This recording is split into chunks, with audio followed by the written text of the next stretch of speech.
Good morning, good afternoon, good evening, wherever you are in the world, and welcome to Inspirational Journeys Through Life with Straight Talk with Nolan. I am your host for today, Nolan Play, and today it's our pleasure and honor to welcome Anna Rodin to our show. Anna is a lifelong learner, author of For Your Twenties. That sounds interesting. It's a guide to staying connected, a yoga teacher, college student, and a 20-something woman who found herself at her lowest and wants to help other young people to find the freedom and happiness she was able to find.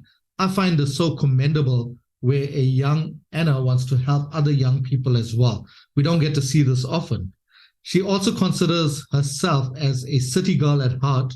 She loves to travel and has a particular interest in how today's world may be impacting those of younger generations, especially in a post-pandemic world. Anna went on her own journey to completely revamp her life and create a more fulfilling reality. She shares the research and tools to help others do the same. So once again, Anna, welcome to Inspirational Journeys Through Life with Straight Talk with Nolan. We're really grateful to have you with us today. Thank you. I'm excited. Cool, thank you. Can you share maybe just a little bit more to our audience? Yeah, so I am currently in my final year of university. So I'm still young, still very young. And about 1 or 2 years ago now, I went through my own kind of mental health crisis, I guess, that ended up being a huge breakthrough for me and really shifted my priorities. And I kind of had to reevaluate my life, as so many of us have had to do in the past few years. And it took me on a whole new journey that I didn't think I'd be on. And I'm forever grateful for it. And I have had the pleasure to have so many conversations about mental health today and kind of how young people are living their lives and what it's like, because it's very different than it's been in the past. Wow. I like what you just said there as well, right? You saw it as a breakthrough. You know, not many people will see something that you experience like this as really a breakthrough, right? It's something that we need to teach, and we're going to speak a little about that in a short bit. But you know, a lot of the youngsters, especially, face a lot of challenges and missed opportunities or unique opportunities as well. So I know you mentioned this in your book as well, right? Can you elaborate a bit more further on the struggles that young people face? Yeah, and I think it's interesting because of course, when you're in the middle of a hard time, it's hard to see it as a breakthrough moment. You see it as a breakdown moment, and that's totally normal. And it's more learning how to find the lessons in it after the fact. And I found that that's something that we can begin teaching now to young people, because I think so many of us go through, it's normal to have hard times. It's normal to have difficult times. It's normal to face challenges. And I think the difference is that we're facing them personally, but we're also seeing this certain image portrayed online and with social media. And that can kind of change, I guess, the way we think about ourselves, our life, how we're living. And it's interesting because I think I obviously am a fan of social media, and I see so many advantages to it. And I think it's been the facilitator for so much needed change in the world, and will continue to do so. But it also holds certain disadvantages, and we have to learn how to use it, I think, responsibly and in a healthier way, which is hard to learn when you're introduced to this new kind of way at such a young age now. That's so true, right? And let's just pick up a bit more about social media, because yes, it can be used in the right way and also very much in the wrong way as well. What I find a lot of the young people, that what they tend to do is they use it in the wrong way. And let me just explain a bit more about why I say that. If you look at Instagram, for example, and all these filter systems, people use that to make themselves be somebody they're not, or look like somebody they're not, right? Now, do you think this becomes a dangerous part of their life? 100%. And it's interesting because oftentimes we do it ourselves too. We use the filters. So logically we know that what we're putting out is not real and what others are putting out isn't real. But when you're scrolling and scrolling and scrolling, it's not something we're consciously thinking of. So, what we're seeing is it's a highlight reel of someone's life. Most people aren't sharing the lowest lows on a daily basis. So when we're seeing all of the happy things and all the things that are going well in someone's life, all the kind of more exciting things, it definitely has an impact on how we think about our lives. And we end up putting this kind of pressure on ourselves, I think, to show the exciting parts of our life. And then we're worried about how exciting our life is.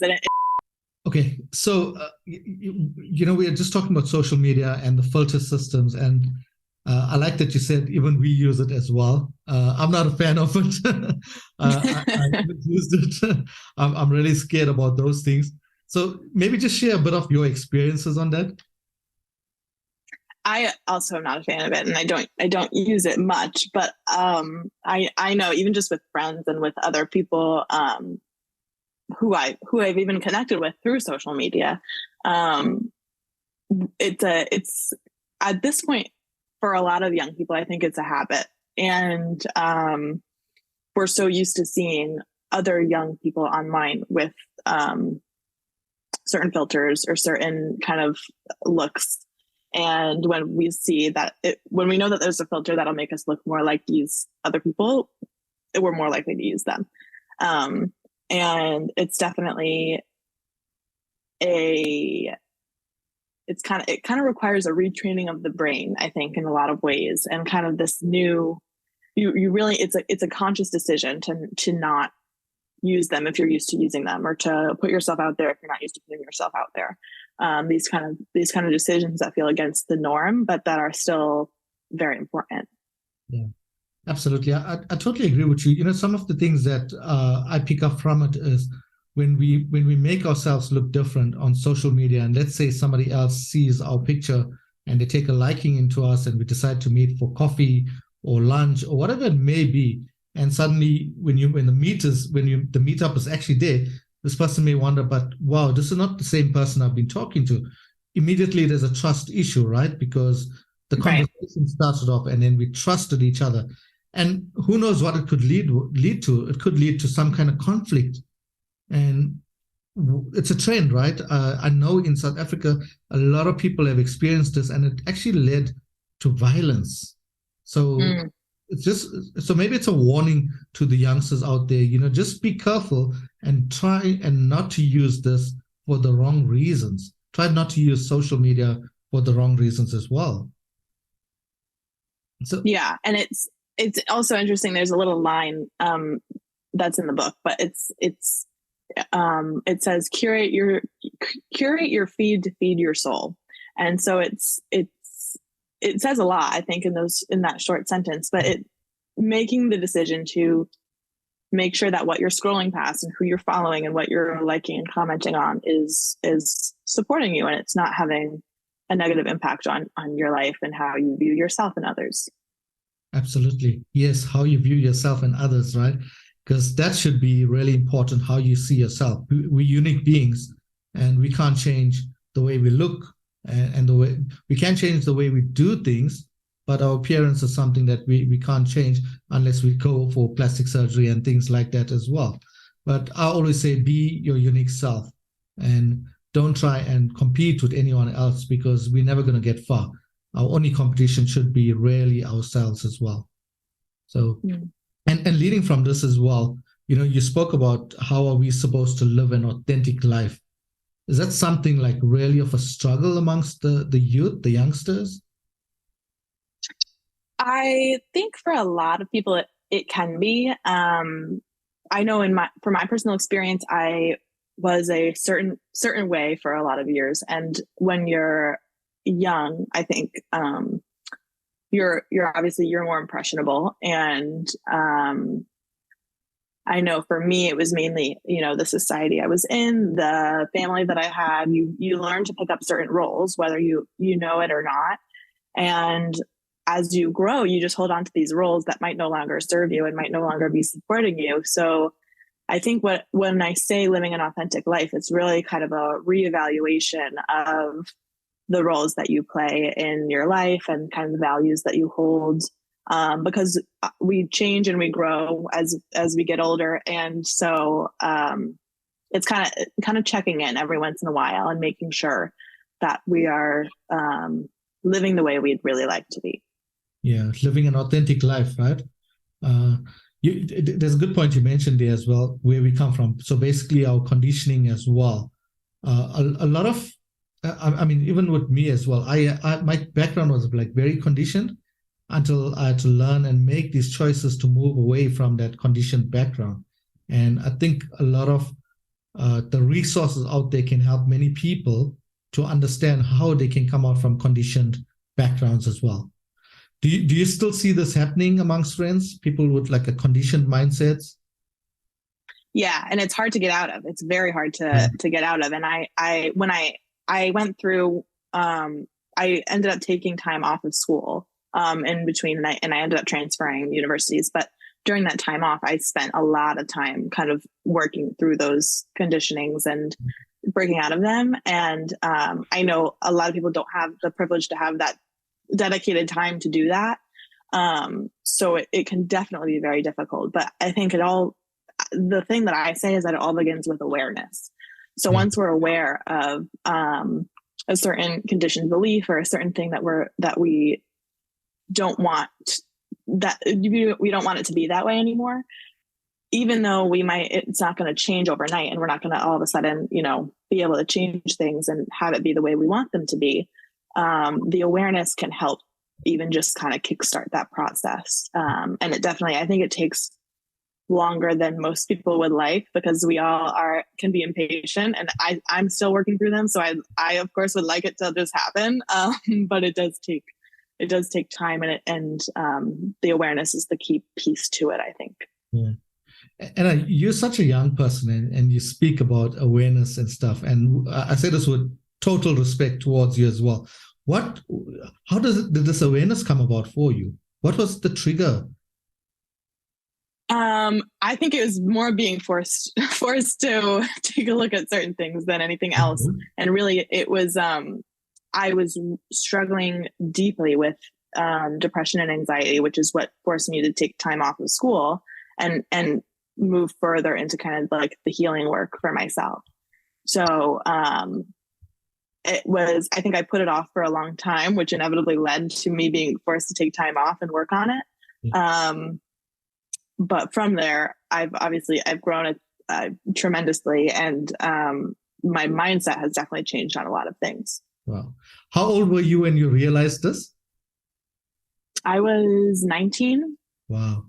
So it's just a message to all the youth that are listening out there as well. It's never too early. It's never too late.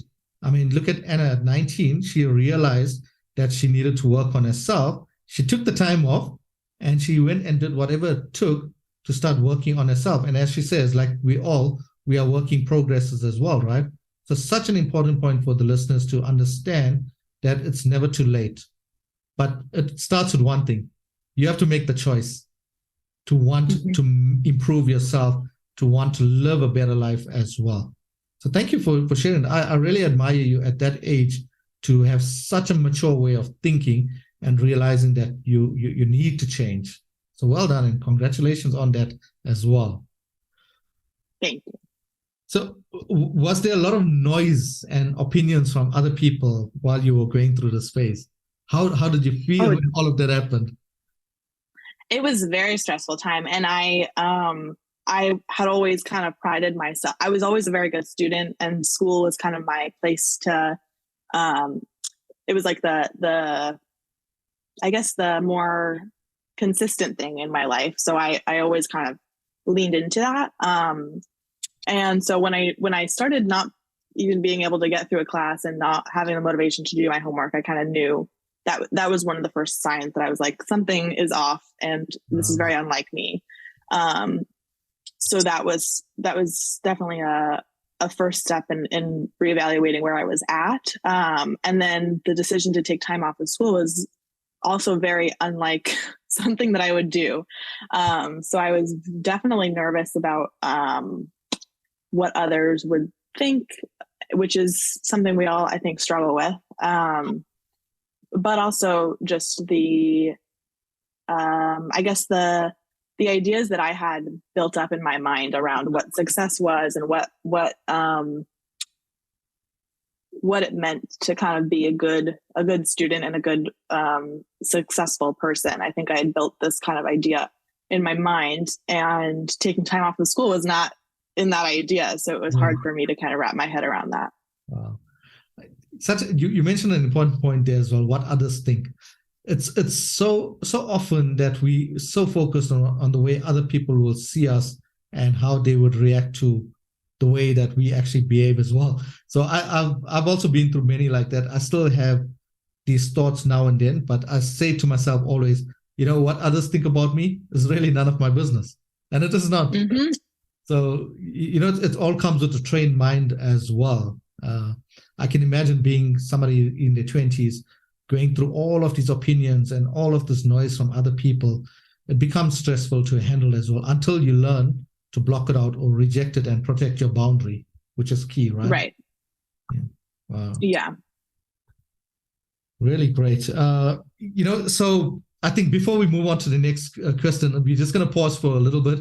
So this is Inspirational Journeys Through Life with Straight Talk with Nolan. Today we are talking to Anna Rodin, a real youngster at heart who is doing so much to help herself, and she also wants to help other people out there as well, especially the youngsters who are having challenges in life. We're going to be right back with you. Crossing the United States to his native South Africa, Nolan continues to push barriers and inspire people to inspire themselves. And you could be next. Join Nolan's 7-day online groundbreaking program called Obstacles Make Me Stronger, aimed at teaching you how to overcome any obstacles you may face, break barriers, be innovative, and take control of your life. For more information, check out Obstacles Make Me Stronger, now on Udemy.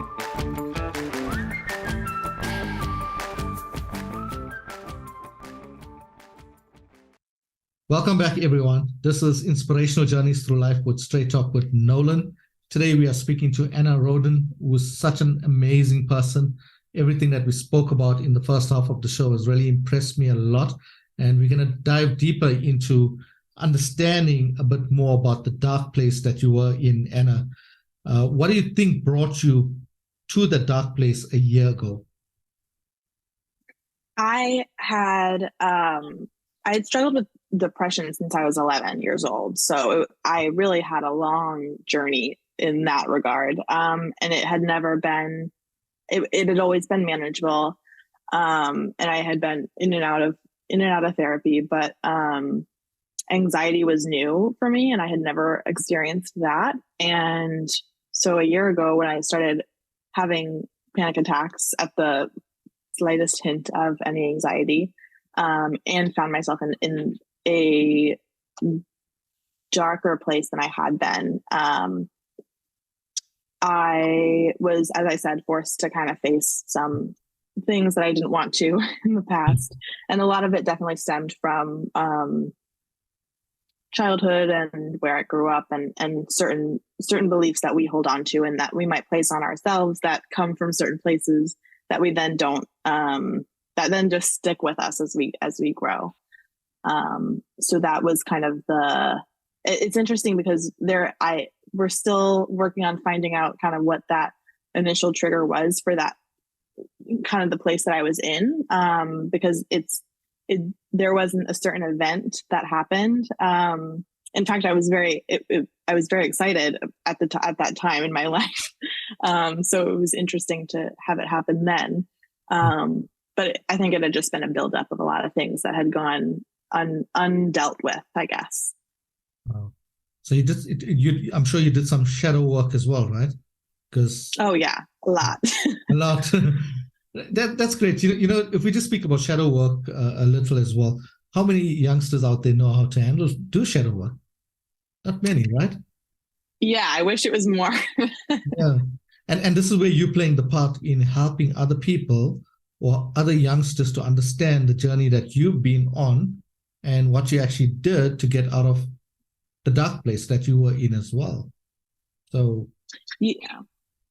And it's also been kind of eye-opening for me, even just talking to the people that are in my life and certain conversations I've had, like the one we're having now, and learning how to speak on the topic, because it's very different from just going through it and then moving on, which I think a lot of people can do. And I think everyone should be doing this type of work. But it's also important that we speak about our experiences so that others kind of know, one, that they're not alone, and two, that there are options out there to help. Absolutely. Such a valid point as well. And people need to realize that there are safe spaces out there as well that allows you to be vulnerable as well. And, especially in this century as well, we all go through this. We all go through it. And the more we keep it inside us and allow it to eat away at us, eventually we're going to get more and more sick, and then we're going to fade away and just basically die at the end. So always try to reach out. If you are a youngster and you're listening to the show today as well, reach out to Anna and understand, what she did to get out of the dark place. And the best person to learn from is somebody who's been through this as well. So feel free to reach out to her. So, Anna, I know it wouldn't have been an easy journey for you. So you would have had to use some kind of tools or techniques or something that you have to get you out of this dark place as well. Do you want to maybe just share a few with us? Yeah. First and foremost, I was in therapy twice a week and still am. So that has been a huge help for me. And just having the kind of space to talk things out, and whether that's with a therapist or even just with a close friend that you can speak to, having that space to talk really is very important. And on the other side of things, I went through, at the same time I had taken the semester off, I decided to go through and get my yoga teacher certification. So learning the tools there were also incredibly helpful. And those included things just like learning kind of and developing that mind-body connection. And learning about breath work and the importance of finding kind of that still space, which can be very uncomfortable at first, especially if we're in a darker place, but that can help immensely with it. Wow. So there's a lot of work, eh? But I'm sure the feeling at the end is blissful, even though you still go into therapy and stuff. I'm sure that feeling is priceless, right? Oh yeah, it's unmatched. Yeah, and it's something that I know a lot of people may not be able to afford therapy, for example, and this is when people need to reach out. And like you said, you even have a close friend that you can talk to. So there are people out there that you can actually speak to. And for me, the best person to express this to is somebody who's neutral.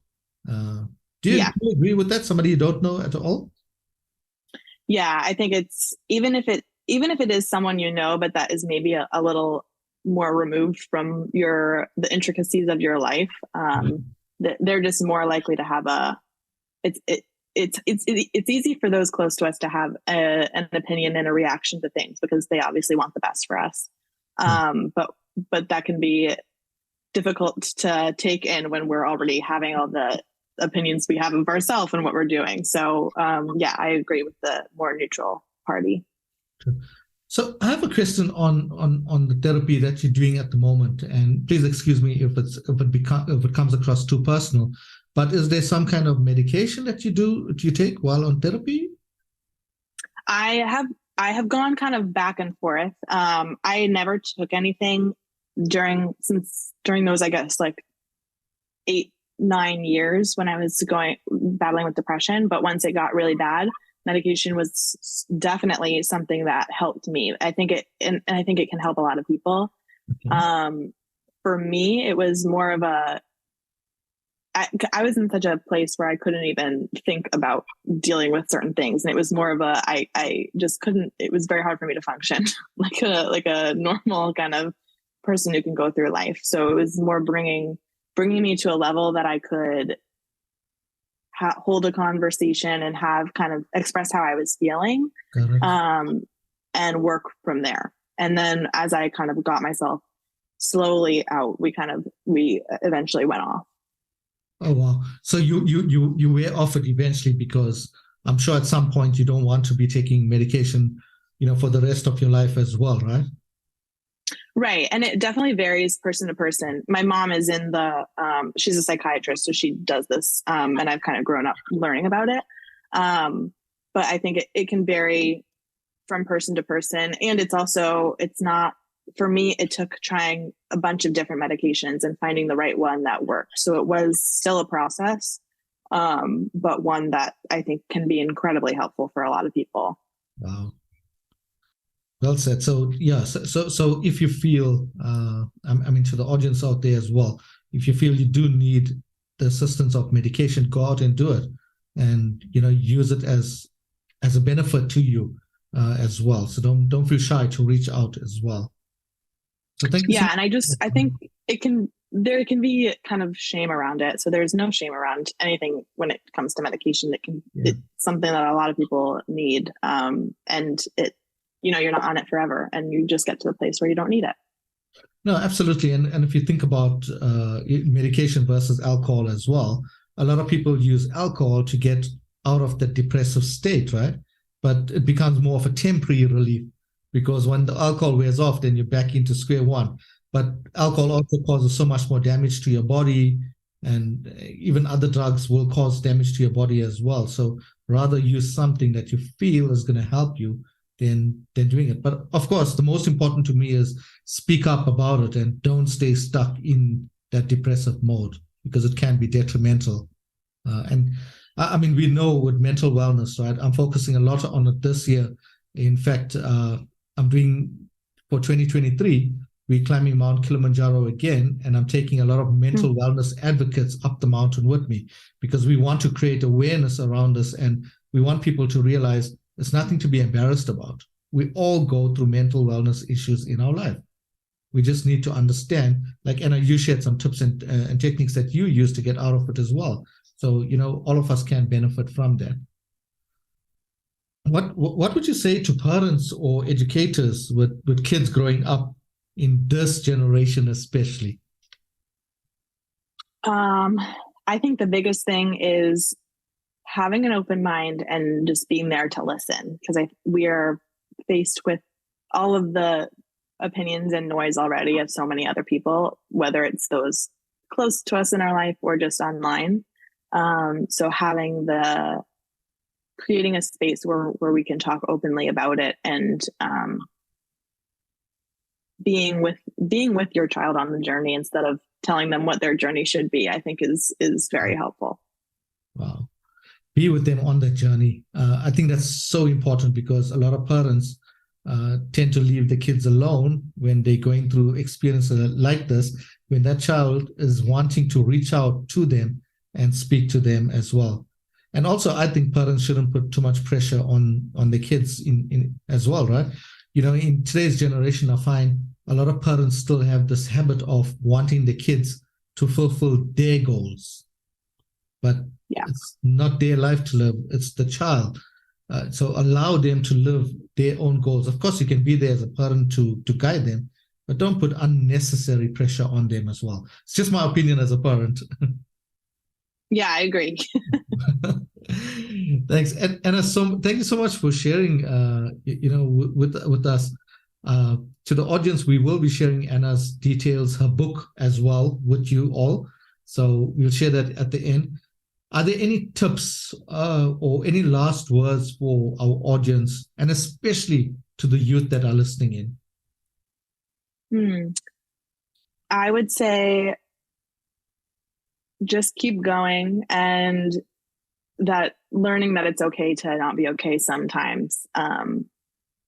is so important, and we all need breaks. It happens to literally every single human. So taking it kind of just at the face of it and not judging, but just learning to love yourself as you go. Wow. I like what you said. Keep growing through it, right? It's such an important thing. And the second part you said, it's okay not to be okay. And of course, we really, really need to believe that, because we all go through this in life as well. So we can only learn on the journey. And I think it's taking the learning from whatever we're going through at that point, right? And growing through it, not just allowing it to overcome us and go through it. Anything I believe in life can be solved. Mm-hmm. Once you dig deep, do the work, do the shadow work like Anna's been doing as well. So Anna, thank you once again for coming onto our show today. To the audience out there, this is going to be on YouTube as well. If you have any questions or comments for Anna, please post it in the chat box on YouTube. And please subscribe to our channel as well. There's an alarm bell on the right-hand side. Click on it so that you have access to all our new episodes as well. This is going to be on Anchor FM, Apple Podcasts, Google as well, and Spotify. So be sure to tune into it. Anna, thank you so much. I'm really grateful that you made the time to come on the show today. I wish you all the best in your work with the youngsters. I work with a lot of the youth as well. So it'll be great to keep in contact and see how we can help more and more youth around the globe as well. This is really something that is well needed, because personally, we need this generation to lead our countries. I don't know in your country, but I know in the country I live in, we have a lot of, let's call it old people in leadership positions, and we need these new bright ideas, and you guys have so much of potential, and I know that together we can really make a difference as well. So thank you. Really appreciate your time on the show. We will be sharing your details. Any other places the listeners can get in touch with you? Instagram is the main thing, so feel free to reach out to me there. And my email is also listed, so I check that every day. So feel free to reach out. I'd love to hear from you guys. Great. And before we go, just give us the name of your book as well, so the audience can. The name of the book is For Your Twenties: A Guide to Staying Connected Amidst the Chaos, and that'll be out wherever books are sold at the end of January. Oh, so it's still being launched at the end of Jan. Perfect. Yeah. Wow. Looking forward to it. So thank you, and all the best with your book, and all the best in everything that you are doing for the youth of today. I really admire you, and I really appreciate the work that you're doing out there as well. So thank you, Anna, and have a good evening, good afternoon, or a good night. Thank you. Wherever you are in the world. Thank you so much.